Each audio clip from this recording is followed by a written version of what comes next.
Hello बच्चों, welcome to my channel. तो आज हम करने वाले हैं NSO class 6 olympiad workbook solve और ये है चैप्टर नंबर 6। इससे पहले अगर आपने कोई चैप्टर्स के वीडियो नहीं देखे हैं तो आप हमारे चैनल में जाके वॉच कर सकते हैं।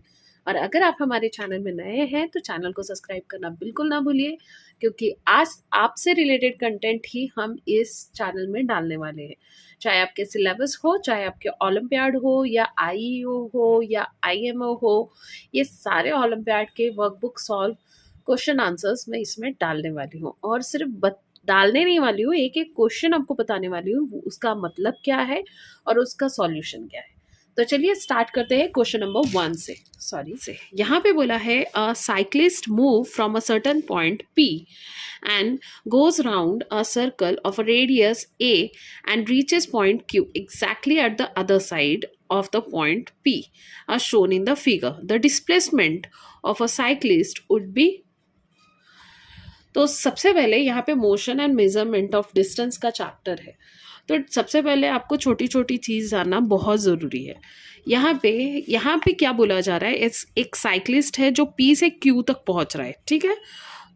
तो आपको यहाँ बोला है अट अ रेडियस, यहाँ पे रेडियस ए दिया हुआ है। तो यहाँ पे आंसर क्या होगा? आंसर है आपका पी टू ए। अगर हम शॉर्ट डिस्टेंस देखें तो इससे ज़्यादा शॉर्ट डिस्टेंस ये वाला है, रेडियस वाला है, राइट। तो यहाँ भी देखिए डिस्प्लेसमेंट हम किसे कहते हैं ये भी जानना ज़रूरी है। डिस्प्लेसमेंट मतलब अगर हम एक पॉइंट से स्टार्ट करके उसी इनिशियल पॉइंट पे एंड करते हैं तो उसे डिस्प्लेसमेंट कहा जाता है। तो यहाँ पे देखिए पी से स्टार्ट करके उसने क्यू पे ख़त्म किया है, तो ये पी से ये पॉइंट मिडिल पॉइंट तक ए है एंड इस मिडिल पॉइंट से क्यू तक भी ए है। तो A plus A will be a 2a। तो this will be the shortest period of time for moving a cyclist to a certain point like P to Q। तो इसका सही answer होगा ऑप्शन नंबर सी, ठीक है। चलिए अब क्वेश्चन नंबर 2 देख लेते हैं। Read the given statement and select the correct option. तो यहाँ पे आपको 2 स्टेटमेंट दिया हुआ है, उसे आपको पढ़ना है, समझना है और यहाँ पे जो आपको ऑप्शंस दिए हैं उसमें से कौन सा सही है वो आपको बताना है।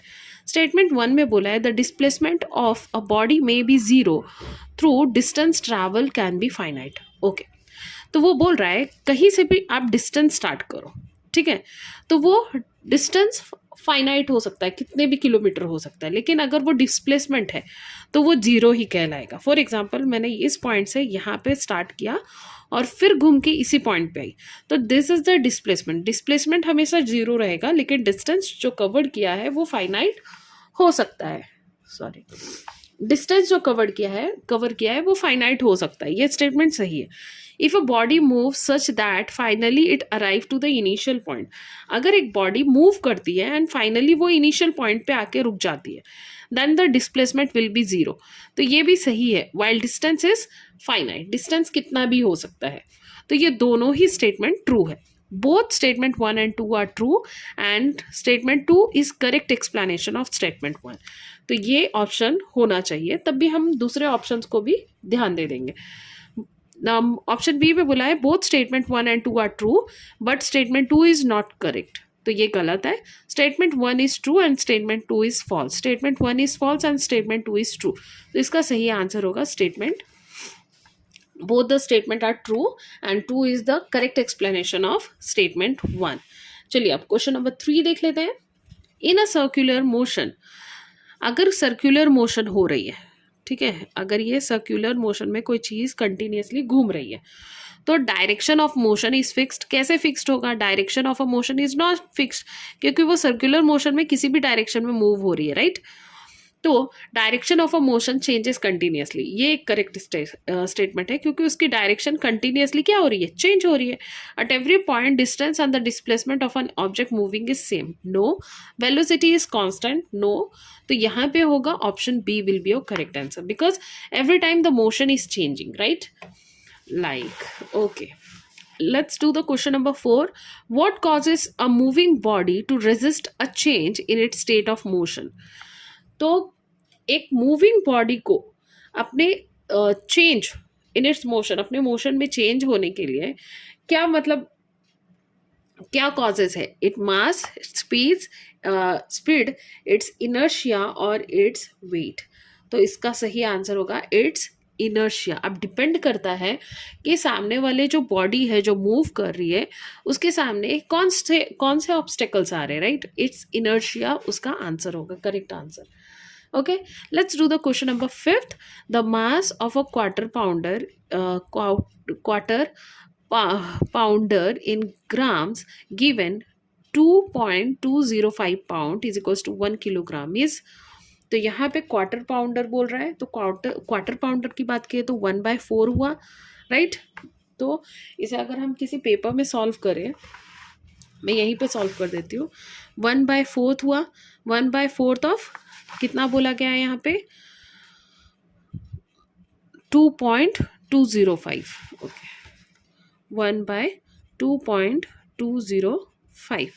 तो इसे हम कैसे सॉल्व करेंगे, 1/4 ऑफ मीन्स मल्टीप्लीकेशन ऑफ, इसे आप फ्रैक्शन में कन्वर्ट कर दीजिए, तो ये क्या हो जाएगा 1000/2.205, ठीक है। इसे अगर आप सॉल्व करेंगे तो इसका करेक्ट आंसर क्या होगा, तो आप जब इसका डिवीजन सॉल्व करोगे ना, you will get the answer option number C. Okay, पहले सॉल्व कर लो। अभी तो फिलहाल कैलकुलेशन मैं नहीं कर रही हूँ, आप कैलकुलेट कर लो। तब भी अगर आपका आंसर नहीं निकलता है तो मुझे कमेंट सेक्शन में ज़रूर बताइए, मैं इसका आंसर आपको कमेंट में ही बता दूंगी। Okay, let's do the question number 6. 1 centimeter of a scale, 1 centimeter on a scale is divided into 20 equal division. The least count of this scale is, मान लीजिए 0 to 1 सेंटीमीटर का जो काउंट होता है उसमें 10 लाइन्स होते हैं, ओके, मीन्स 10 मिलीमीटर, ओके। तो यहाँ पे उसने क्या बोला है, उसके 20 इक्वल पार्ट्स डिवाइड किए हैं, मीन्स 1 का 0.5 किया होगा, तो सबसे जो छोटा, सबसे जो लीस्ट काउंट होगा वो क्या होगा 0.5 होगा, 0.5 होगा, तो इसका सही आंसर होगा 0.5। ओके, अब चलिए क्वेश्चन नंबर 7 देख लेते हैं। क्वेश्चन नंबर 7 में क्या बोला है, यहाँ पे बोला है a pendulum swing in a backward and forward direction passing through Y से पास थ्रू होते हुए वो स्विंग कर रहा है। Okay, first time the pendulum passes through Y and a stop watch is started. जब वो वाई पे पहुंचा तब जाके एक स्टॉप वॉच को स्टार्ट किया गया।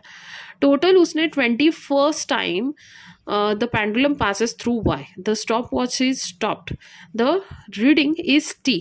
तो यहाँ पे बोला गया है what is the time period of a pendulum। तो मैं आपको एक बात बता दूं, क्लियरली आपको याद होना चाहिए, पेंडुलम का एक ऑस्किलेशन कब खत्म होता है, जब वो एक स्टार्टिंग पॉइंट से एंडिंग पॉइंट तक जाके फिर वो स्टार्टिंग पॉइंट पे पहुंचता है, तब जाके उसे वन ऑस्किलेशन बोलते हैं, मीन्स वन एक कंप्लीट होता है उसका ऑसिलेशन। तो यहाँ पे 21st बोला है, 21st मतलब उसने क्या बोला था, जब वाई पे गया था वो तब जाके पेंडुलम काउंट करना, मतलब स्टॉप वॉच स्टार्ट हुआ था। तो इसका मतलब ये है कि 20 मीन्स 20 का अगर हम हाफ कर दें मीन्स 10 इज अ मीन्स एक फिक्स्ड क्या बोलते हैं, एक फिक्स्ड ऑस्किलेशन खत्म हुआ है 10, और 1 जो है वो हाफ ऑस्किलेशन है, तो हम इसे नहीं पकड़ेंगे। तो इसका सही आंसर होगा time by 10। Option number D will be your correct answer. Okay, let's do the question number 8। Question number 8 में क्या बोला है, a simple pendulum oscillates between point P and Q, okay, are shown in the figure and its time period is T, और उसके time period को हम T refer करेंगे। If time taken to go from R to Q is T, which of the given relation is correct? तो यहाँ पे देखिए, यहाँ पे क्या बोला है, Q से R पे जाएगा, फिर R से P में, फिर P से R में, फिर R से Q में, तो 1 2 3 4। तो यहाँ पे इसका सही स्टेटमेंट होगा this one, T is equals to T/4। चलिए क्वेश्चन नंबर 9 कर लेते हैं। Consider the motion of the tip of a minute of a hand clock in 1 hour. तो यहाँ पे देखिए हैंड क्लॉक है, हैंड क्लॉक में यहाँ से जब स्टार्ट हुआ, जब आके यहीं पे ख़त्म हुआ, तो उसे हम क्या कहेंगे? The distance covered is zero. Distance जो उसने कवर्ड किया है वो ज़ीरो है, no. The displacement is zero, the average speed is zero और none of this.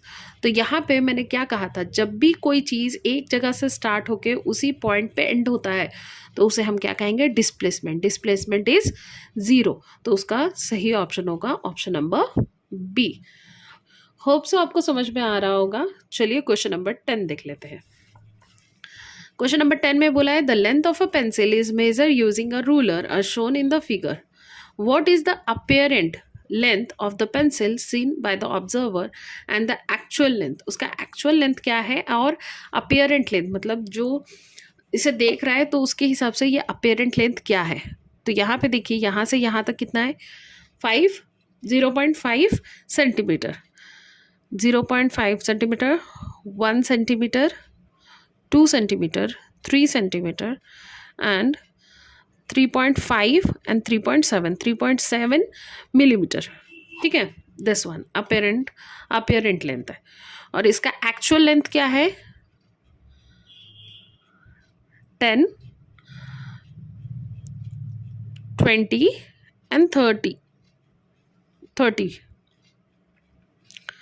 Okay, 10, 20 and 30, right?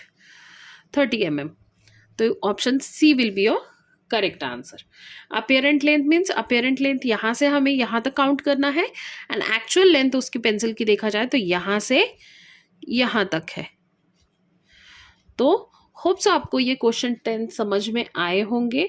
तब भी अगर नहीं समझ में आए तो कौन सा क्वेश्चन आपको समझ में नहीं आया कमेंट सेक्शन में ज़रूर बताइए। ओके, तो ये वीडियो एंड करने से पहले आप कौन से स्कूल में जाते हैं, कौन से सिटी से बिलोंग करते हैं, वो मुझे ज़रूर बताइए क्योंकि मुझे पढ़ने में बहुत अच्छा लगेगा। होप सो मैं शॉर्ट वीडियो में आपका शॉर्ट आउट भी दूंगी। एंड अगर आप हमारे चैनल में नए हैं तो चैनल को सब्सक्राइब करना बिल्कुल ना भूलिए और अपने फ्रेंड के साथ वीडियो शेयर कीजिए ताकि उनको भी ये चीज़ इतनी हेल्पफुल हो सके। और नेक्स्ट वीडियो में हम 11 से 20 तक क्वेश्चन सॉल्व करेंगे, वो भी समझ के। तब तक के लिए स्टे ट्यून and bye.